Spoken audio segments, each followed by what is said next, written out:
Anoop history zone में आप सबका स्वागत है। आज के वीडियो से हम भारत के संविधान की कक्षा शुरू करने जा रहे हैं।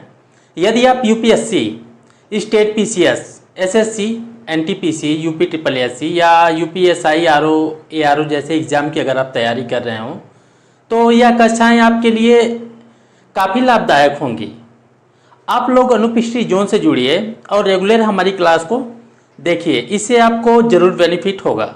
ठीक है, इन कक्षाओं में आज हम भारत के संविधान के अंतर्गत आने वाले परीक्षा की दृष्टि से महत्वपूर्ण टॉपिक को क्रमवाइज विशेष ढंग से व्याख्या के साथ पढ़ेंगे। ठीक है, तो इस क्रम में आज जो हम लोग पहला टॉपिक देखेंगे वो है भारत का संवैधानिक विकास।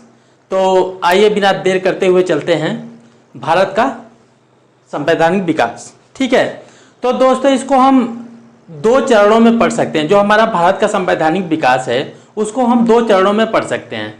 पहला, जब 1773 से लेके 1858 तक जब भारत पे कंपनी का शासन था। ठीक है, यानी कि जब 1773 से लेके और 1858 तक कंपनी के शासन के अंतर्गत देखेंगे भारत का संवैधानिक विकास जो भारत में हुआ। दूसरा देखेंगे कि जब 1858 से, ठीक है, और 1947 तक, यानी कि जब भारत का प्रशासन सीधे चला जाता है ब्रिटेन के क्राउन के पास, तो दूसरे चरण में उसको देखेंगे। तो आज पहला चरण हम लोग देखते हैं इसे 1773 से।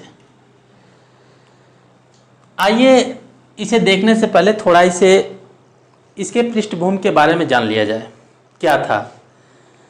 जब 1600 ईस्वी में ईस्ट इंडिया कंपनी महारानी एलिजाबेथ के चार्टर द्वारा 15 वर्ष के लिए व्यापार के लिए लेके भारत में आई।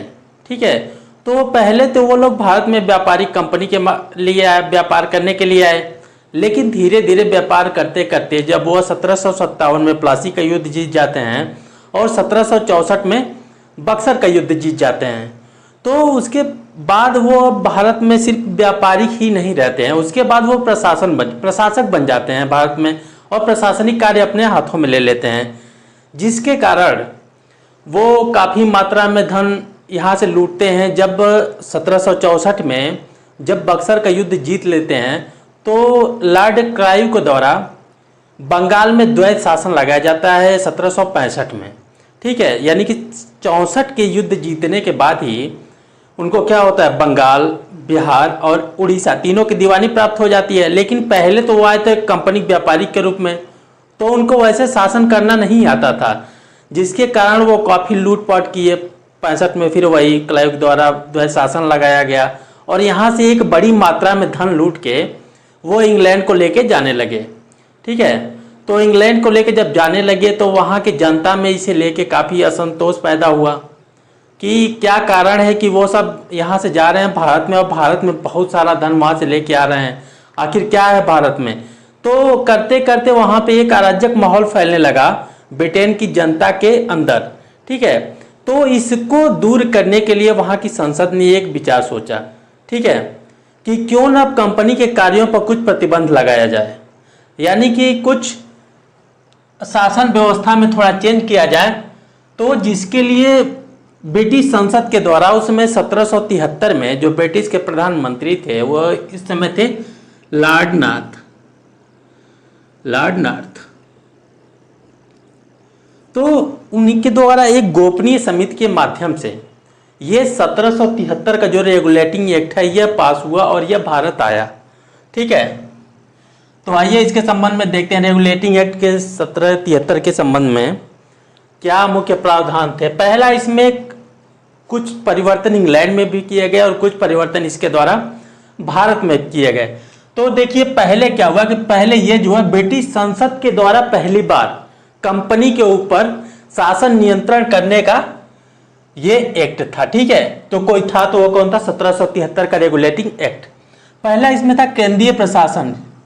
ठीक, यानी कि यही स्टार्ट बिंदु शुरुआत किया केंद्रीय प्रशासन का। इसमें हुआ क्या कि उस समय जो हमारा भारत था वो 3 प्रेसिडेंसियों के मतलब माध्यम से ये शासित होता था। कौन कौन? बंगाल था, उसके बाद मद्रास था, उसके बाद बम्बई थी। ठीक है, तीनों प्रेसिडेंसियां थी, तीनों प्रेसिडेंसियों के माध्यम से वो इसका शासित करते थे। ठीक है, तो क्या किया गया कि तीनों प्रेसिडेंसियों की, यानी कि उधर बंगाल, इधर मद्रास और उधर मुंबई, यानी कि तीनों का जो मिला के एक हेडक्वार्टर बना दिया। कहाँ के?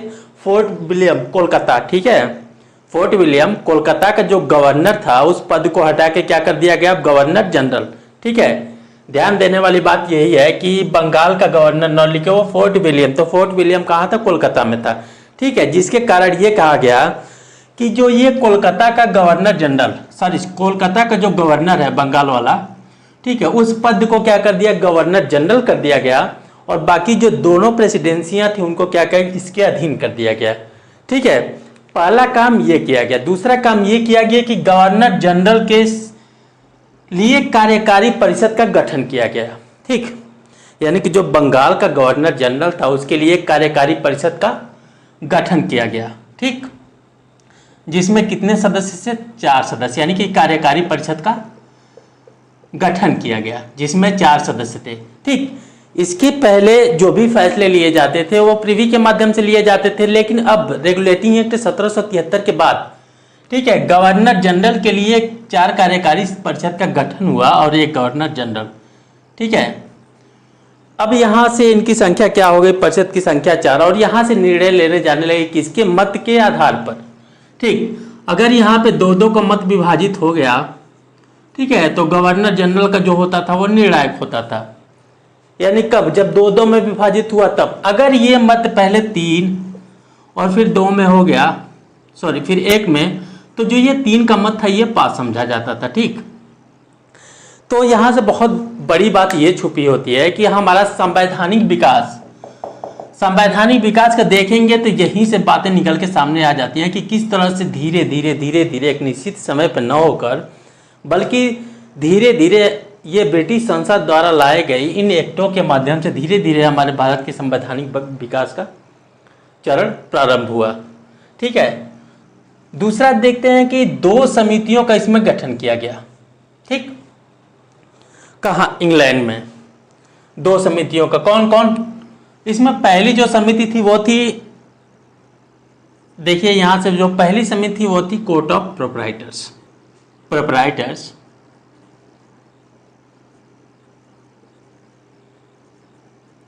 यानी कि निवेशकों का समूह भी कहते हैं, निवेशक समूह।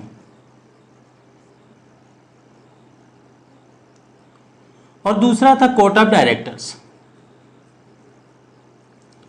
Court of directors. इसमें टोटल कितने सदस्य? 24 सदस्य। ठीक, देखते हैं ये दोनों समितियां थी क्या। ठीक, तो कोर्ट ऑफ प्रोप्राइटर्स यानी कि जो ईस्ट इंडिया कंपनी के जो शेयर धारक थे, ठीक है, यानी कि निवेशक समूह नहीं जो कहा गया, ठीक, वो चुनाव करते थे किनका? कोर्ट्स ऑफ डायरेक्टर्स का। ठीक है, और ये कोर्ट ऑफ डायरेक्टर्स का चुनाव कैसे होता था? यानी कि कंपनी में जिनका शेयर 1000 पौंड, कितना? 1000 पौंड, कम से कम जिनका 1000 पौंड शेयर था कंपनी में, वही एक कोर्ट ऑफ डायरेक्टर से चुनाव कर सकते थे। ठीक है, यानी कहने का मतलब ये है कि अगर किसी का शेयर अगर 1000 से काफ़ी ऊपर है, 2000 4000, तो उनके इसके अलावा उनके लिए इसी चुनाव के लिए कई मत दिए जाते थे कि यानी अब 1 मत, 2 मत, 3 मत, 4 मत, यानी कि इसके शेयर के आधार पर बटे होते थे, यानी एक ही व्यक्ति को कई अधिकार भी हो सकते थे वोट देने के लिए। ठीक, तो ये कोर्ट ऑफ प्रोप्राइटर जो होते थे कोर्ट ऑफ डायरेक्टर से चुनाव करते थे, और जो इनकी संख्या 24 थी, और ये 24 में से ही एक अपने को अध्यक्ष और एक उपाध्यक्ष का चुनाव कर लेते थे। ठीक है, जिनके द्वारा अब कंपनी की शासन व्यवस्था चलती थी। ठीक, तीसरा जो प्रमुख कार्य हुआ कि रेगुलेटिंग एक्ट 1773 के तहत ही भारत में न्यायपालिका की स्थापना की बात कही गई। ठीक, भारत में जो न्यायपालिका की स्थापना की बात की गई वो 1774 में जाके, कहाँ? 1774 में जाके, ठीक है, कोलकाता में होती है सुप्रीम कोर्ट की स्थापना। और जो इस प्रकार यहाँ के जो पहले मुख्य न्यायाधीश बने वो बने कौन? एलिजा इम्पे प्लस और क्या अपने 3 न्यायाधीश और बने। ठीक, तो एलिजा इम्पे बने कब? सुप्रीम कोर्ट की स्थापना हुई 1774 में कोलकाता में, और इस तरह बनने वाले जो पहले मुख्य न्यायाधीश थे वो थे एलिजा इम्पे। ठीक, अगली बात क्या थी कि रेगुलेटिंग एक्ट 1773 के माध्यम से, ठीक है, भारत में जो था कंपनी के अधिकारियों का, वो क्या करते थे कि यहाँ पे घूस लेते थे, रिश्वत लेते थे, उपहार लेते थे। उपहार क्या थी? वो भी एक तरह का घूस ही था। उपहार लेते थे और कंपनी के व्यापार को न करके बाकी उसमें क्या करते थे? वो अपना निजी व्यापार करते थे। तो रेगुलेटिंग एक्ट 1773 के माध्यम से क्या किया गया? इन तीनों चीज को, यानी कि उपहार को, रिश्वत को, निजी व्यापार को क्या कर दिया गया? प्रतिबंधित कर दिया गया। ठीक, तो ये था 1773 का रेगुलेटिंग एक्ट। आइए देखते हैं दूसरा 1781 का एक्ट। रेगुलेटिंग एक्ट में काफी सारी कमियां रह गई थी, ठीक है, जिनको दूर करने के लिए ब्रिटिश की संसद द्वारा, ठीक, 1781 में एक एक्ट पारित किया गया जिसे हम एक्ट ऑफ सेटलमेंट के नाम से भी जानते हैं। ठीक, बंदोबस्त व्यवस्था, एक्ट ऑफ सेटलमेंट।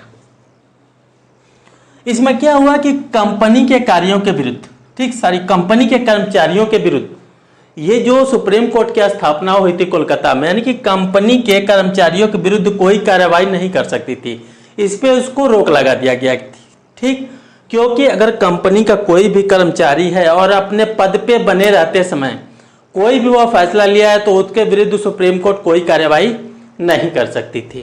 ठीक, दूसरा कि जब ये 1773 का रेगुलेटिंग एक्ट बना था तो उस समय जो बंगाल का जो गवर्नर जनरल था, और उस समय कोलकाता में भी सुप्रीम कोर्ट की स्थापना हो गई थी, लेकिन इसमें मतभेद था कि किसके लिए कौन कानून बनाए।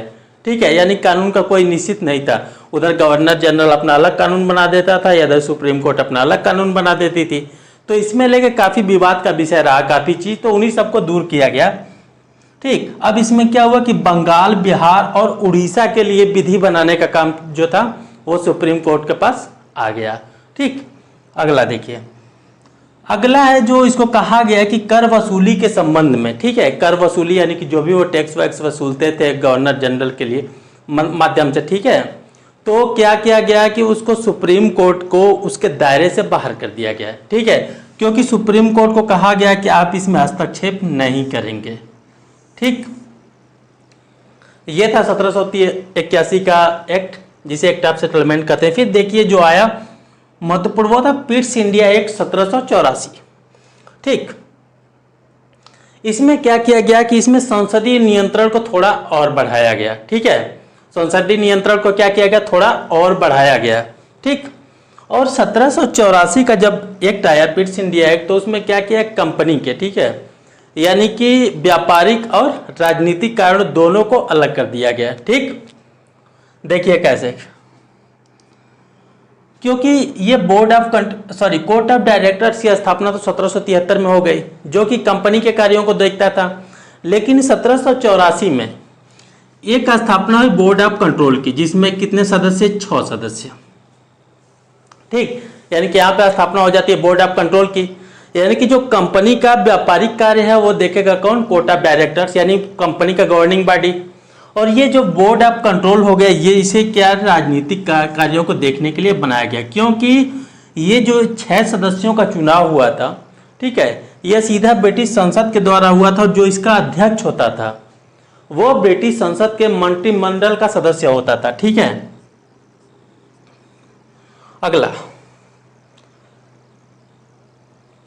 अगला है गवर्नर जनरल के कार्रवाई परिषद की अब संख्या। यहाँ क्या थी कि मतलब इसके जो कार्यकारी परिषद की संख्या जो 4 नियुक्त किया गया था। ठीक है, 1784 में जाके उन संख्या को घटा के क्या कर दिया गया? 3 कर दी गई। क्या कर दी गई? 3 कर दी गई। 3 कर दी गई, इसका मतलब ये है कि जो गवर्नर जनरल का जो पावर था थोड़ा और उसे बढ़ाया गया। कैसे कि मतलब मत में उसके थोड़ा वृद्धि हुई। अगर कहीं भी 2 और 1 के मत में विभाजित हो जाता था कोई भी बिल, ठीक है, तो गवर्नर जनरल अपना निर्णायक मत दे लेता था। या ऐसे कह सकते हैं कि जिस मत में भी, ठीक है, गवर्नर जनरल का मत शामिल होता था वो क्या होता था? उसे पास समझा जाता था। ठीक, और तीसरी बात क्या की गई? तीसरी बात यह की गई कि 1784 के एक्ट के द्वारा पहली बार जो कंपनी शासित भारत में क्षेत्र थे उसे क्या कहा गया, ब्रिटिश आधिपत्य क्षेत्र कहा गया। किसे, ब्रिटिश इंडिया एक्ट 1784 के द्वारा। ठीक, 1786 का अधिनियम। दोस्तों यह अधिनियम मुख्य रूप से कॉर्नवालिस को ध्यान में रख के लाया गया, क्योंकि इससे पहले जो ये लॉर्ड कॉर्नवालिस थे, ठीक है, ये अमेरिका में पोस्टेड थे, तो भारत आए, ठीक है, तो इन्हीं की सिफारिश पर ये दो चीज़ें लाया गया, क्योंकि इनके कहने का मतलब जो गवर्नर जनरल को समस्त सेना का सेनापति बनाया गया, ठीक है, किसके, लॉर्ड कॉर्नवालिस की सिफारिश पर, ठीक है। जो गवर्नर जनरल होता था उसी को क्या किया, सेना का समस्त अधिकारी बना दिया गया, ठीक। और दूसरा परिवर्तन ये किया गया कि जो गवर्नर जनरल के लिए कार्यकारी परिषद थी, ठीक है, वो कोई भी चीज़ कानून बनाए, अगर गवर्नर जनरल को वो अच्छा नहीं लग रहा है तो क्या कर सकता है, उसे समाप्त करने का अधिकार भी उसे दिया गया। उसके लिए वो बाध्य नहीं था कि नहीं माने, अगर उसको नहीं अच्छा लग रहा है तो समाप्त भी उसे कर सकता था, ठीक। अब देखते हैं कि 1793 का चार्टर एक्ट, ठीक। अब क्या हुआ कि 2093 यानी कि 20-20 वर्षों के लिए बढ़ाया जाना था, लेकिन रेगुलेटिंग एक्ट की कुछ कमियों के कारण ये बाद में 1781, 1784, 86 आदि इसमें एक्ट लाना पड़ा, ठीक है। उसके बाद पुनः आया कौन, 1793 का चार्टर एक्ट। क्या हुआ इसमें हुआ पहला काम तो यही हुआ कि फिर जो कंपनी का शासन था वो क्या हुआ, 20 वर्ष के लिए बढ़ा दिया गया, ठीक। कंपनी के शासन को पुनः 20 वर्षों के लिए बढ़ाया गया। दूसरा क्या हुआ इसमें कि दूसरा जो कोलकाता के जो बंगाल के जो गवर्नर जनरल थे, ठीक है, प्रेसिडेंसियाँ तो ऑलरेडी वो 1773 में उनके अधीन होकर दी गई थी, लेकिन 1793 में जो बंगाल के गवर्नर जनरल थे उनको मुंबई और मद्रास दोनों प्रेसिडेंसियों के पर्यवेक्षण का कार्य भी दे दिया गया कि आप उनके कार्यों का पर्यवेक्षण भी करेंगे, ठीक। उसके बाद देखते हैं दोस्तों, महत्वपूर्ण है ये 1813 का चार्टर एक्ट, ठीक। इसमें देखिए क्या क्या प्रमुख परिवर्तन किए गए। पहला तो वही कि फिर 20 वर्षों के लिए कार्यकाल इनका बढ़ा दिया गया, ठीक।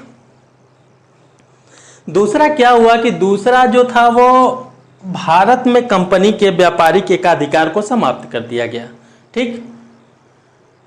भारत में जो कंपनी का एकाधिकार था व्यापार करने का उसे समाप्त कर दिया गया, लेकिन दो अभी कुछ रियायत बरती गई और दो शर्त छोड़ के कि चीन और चाय का जो व्यापार है अभी उसको कंपनी के पास रहने दिया जाए, कि यानी कि कंपनी के साथ इसके चीन के साथ सिर्फ व्यापार जो है ईस्ट इंडिया कंपनी कर सकती थी और चाय का व्यापार सिर्फ कंपनी कर सकती थी। उसके अलावा जो भी व्यापार हो वो कोई भी आके वहाँ से कर सकता था। ऐसा क्यों? क्योंकि इस समय तक आते आते इंग्लैंड में जो थी वो औद्योगिक क्रांति की शुरुआत हो चुकी थी, ठीक है, यानी औद्योगिक क्रांति हो चुकी थी, उन लोगों को अपना माल कहीं ना कहीं बेचना ही था, तो भारत उपयुक्त मार्केट था उन सब चीज़ों के लिए। तो इस तरह 1813 के चार्टर एक्ट के द्वारा भारत में उनके लिए दरवाजे खोल दिए गए कि नहीं, आप इन दो चीज़ों को छोड़कर भारत में आप व्यापार कर सकते हैं, ठीक। दूसरा इसमें क्या हुआ अगला कि कंपनी को भारत में, ठीक है, यह कहा गया कि कंपनी भारत में प्रतिवर्ष शिक्षा पर 1 लाख रुपए व्यय करेगी। किस एक्ट के द्वारा? 1813 के चार्टर एक्ट के द्वारा यह कहा गया कि कंपनी वहाँ पे भारत में अब शिक्षा के ऊपर 1 लाख रुपए व्यय करेगी, ठीक। अगला ये कि ईसाई मिशनरियों को अब धर्म के प्रचार के लिए भी यहाँ के रास्ते खोल दिए गए, वो भी आके अब अपना भारत में धर्म प्रचार कर सकती थी। किसके माध्यम से? 1813 के चार्टर एक्ट के माध्यम से, ठीक। अगला देखते हैं, अगला है 1833 का चार्टर एक्ट, ठीक। पुनः वही काम हुआ पहला कि कंपनी का जो शासन था वो 20 वर्षों के लिए पुनः बढ़ा, ठीक। और दूसरा जो प्रमुख बात ये हुई कि जो कंपनी का एकाधिकार था, ठीक है, यानी कि अभी जो एकाधिकार बना था उस पर किसके ऊपर? चाय और चीन के ऊपर। तो 1833 के चार्टर एक्ट के द्वारा उसे भी क्या कर दिया गया? खत्म कर दिया गया, ठीक। और अगला इसमें ये पॉइंट है कि जो प्रमुख और बात इसमें हुई कि वो गवर्नर जनरल, यानी कि जो बंगाल का गवर्नर जनरल था वो बंगाल का गवर्नर जनरल नहीं बल्कि उसे क्या कर दिया गया? पूरे भारत का गवर्नर जनरल बना दिया गया, ठीक। और इस तरह पहले भारत के गवर्नर जनरल बनने वाले कौन थे? Lord William Bentinck. ठीक,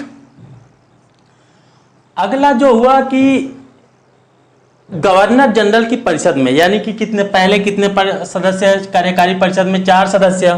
ठीक, फिर 1784 में कितने सदस्य? फिर 3 सदस्य।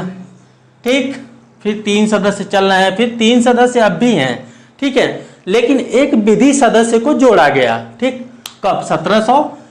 1833 के चार्टर एक्ट में क्या हुआ कि गवर्नर जनरल की जो कार्यकारी परिषद थी, जिनकी संख्या 3 थी, अभी भी उनमें एक विधि सदस्य को जोड़ा गया और उसको यह अधिकार दिया गया कि सिर्फ आप परामर्श देंगे, आपको वोट देने का अधिकार अभी नहीं है। ठीक है, यानी कि उसको वोट देने का अधिकार नहीं था, सिर्फ वो सुझाव दे सकता था। ठीक, अगला महत्वपूर्ण बात यह है कि इसी एक्ट के तहत, ठीक है, यानी 1833 एक्ट के तहत ही 1843 में जाके दास्ता को अंत किया गया। ठीक है, यानी दास्ता की जो प्रथा थी उसको खत्म कर दिया गया 1843 में। ठीक, एलन बरो के द्वारा। ठीक, अगला है इसमें जाति, वर्ण, जन्म स्थान के आधार पर नौकरी देने में जो पहले भेदभाव होता था, उस भेदभाव को क्या कर दिया गया? समाप्त कर दिया गया। ठीक, अगला देखते हैं 1853 का चार्टर एक्ट। और चार्टर एक्ट के क्रम में ये अंतिम जो हमारा चार्टर एक्ट आया था, क्योंकि इसके बाद फिर चार्टर एक्ट नहीं आया था। ठीक है, तो देखते हैं पहला इसमें क्या था कि पहला प्रमुख कार्य इसमें हुआ कि विधि बनाने के लिए एक 12 सदस्यीय विधान परिषद का गठन किया गया। ठीक है, यानी कि जो ये सदस्य थे ये कहाँ से चुनते थे? भारत के क्षेत्रों से चुने जाते थे। तो इनका गठन किया गया कि ये विधि के लिए कानून बनाए, लेकिन ये जो गवर्नर जनरल था इनके कानून को मानने के लिए बाध्य नहीं था। कानून कोई बनाए, उसको नहीं अच्छा लगा, कैंसिल कर देता था, नहीं मानेंगे, यानी कि बाध्य नहीं था। ठीक, दूसरा पॉइंट इसमें था कि जो आप लोग देखे थे कि गवर्नर जनरल की परिषद में जो एक विधि सदस्य की नियुक्ति हुई थी, अब जाके 1854 के एक्ट के द्वारा उसको क्या हुआ? पूर्ण दर्जा उसको मिल गया, यानी कि अब उसे वोट देने का अधिकार भी मिल गया। इसी 1853 के चार्टर एक्ट के तहत थी। ठीक है, यानी कि 1854 में पहली विधि आयोग का गठन किया गया था। ठीक है, पहला विधि आयोग।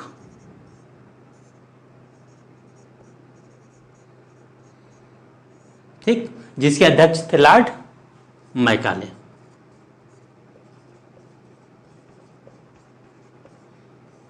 स्वतंत्रता से यह पहले की बात कर रहा था। अगर स्वतंत्रता से बाद की बात करें तो ध्यान रखिएगा इस बात को कि स्वतंत्रता के बाद जो बना था वो बना था कि 1955 में बना था।